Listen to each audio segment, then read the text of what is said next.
Hello, good afternoon. Excuse me.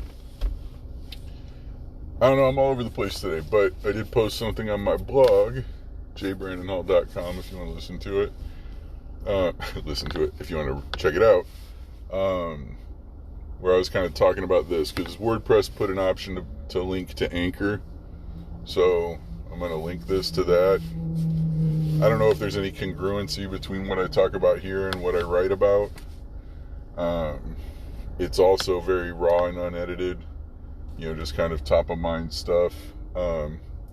Historically, there was a lot more texture and organization to it, but that was not a solo effort, and now it is. So the reason that I bring it up is just, like I said, just trying to connect some dots back and forth. I go into the thoughts behind it on there, so if you want to check it out there. I won't waste any time on it here. The thing I want to waste time on here is, I don't know if anybody's ever given a lot of thought to what philosophy really is or means, or to really exercise their ability to engage with philosophy. It's important, and it's a privilege. If you have a life that's peaceful enough, or that you have enough time to intentionally carve out to exploring your philosophy, you're doing better than most in terms of time management. But as kind of this, just something that you invest a percent of your time into, basically it's kind of just looking at what you believe in a framework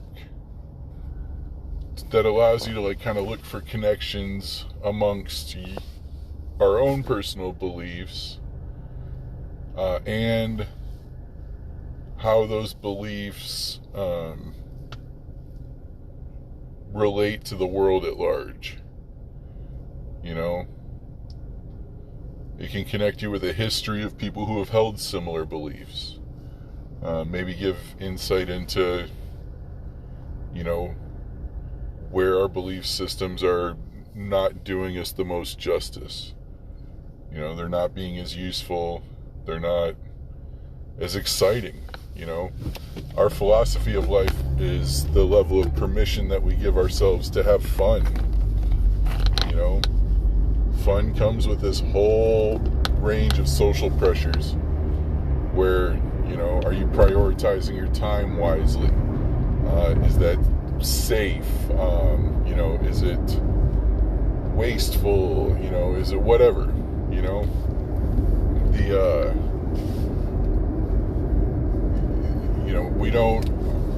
There's a lot of philosophy around how much fun that we have in our life, because it speaks to what kind of priority it is for you. It speaks to, how open-minded and experience-driven that you are. Regardless of what we find fun, you have to engage with it. So what we prioritize for engagement speaks a lot about our philosophy on life. So anyway, I know that kind of lost a little bit of flow there. I was navigating some driving. But anyway, I encourage people to look into kind of some stuff about philosophy. Just think about what you believe and why.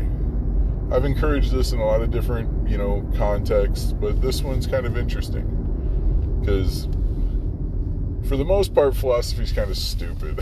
When you go through kind of the academic versions of it, they reject good ideas for bad reasons. They accept bad ideas.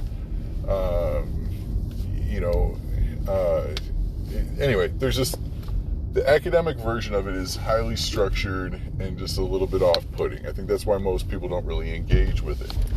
But there is kind of a version of it where it's basically an exercise in self-reflection that I think holds a lot of value.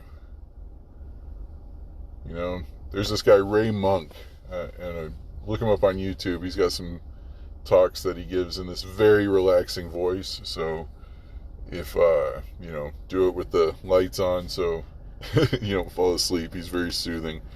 But, you know, he breaks down some stuff and shows some relations between concepts that, you know, I don't know if it's ever going to show up on my paycheck or if I'm ever going to have some type of profound insight because of it, but it's just active thinking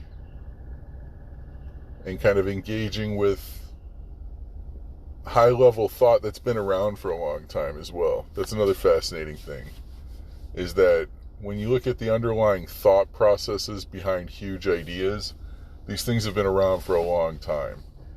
You know, listening to the philosophy of, you know, ancient philosophers, like from Greece, we have a lot of writing on that, but there's an increasing body of knowledge around just philosophy in general throughout antiquity that these people had shit figured out.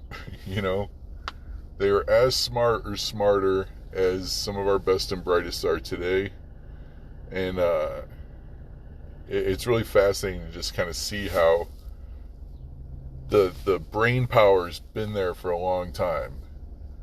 You know, it's kind of a fascinating insight if you think about it. Like, our species really got incredibly smart centuries before there was much to do with it, you know? So, it's kind of fascinating. Anyway, check out your philosophy. Try to peel apart what you believe, why you believe it. Look for places that you can improve, you know, and bolster areas with the understanding of why you believe them when maybe before you hadn't. That's what I'm doing. Let me know how it goes for you. Let me know what you're trying. All right, I love all of you. Have a great day.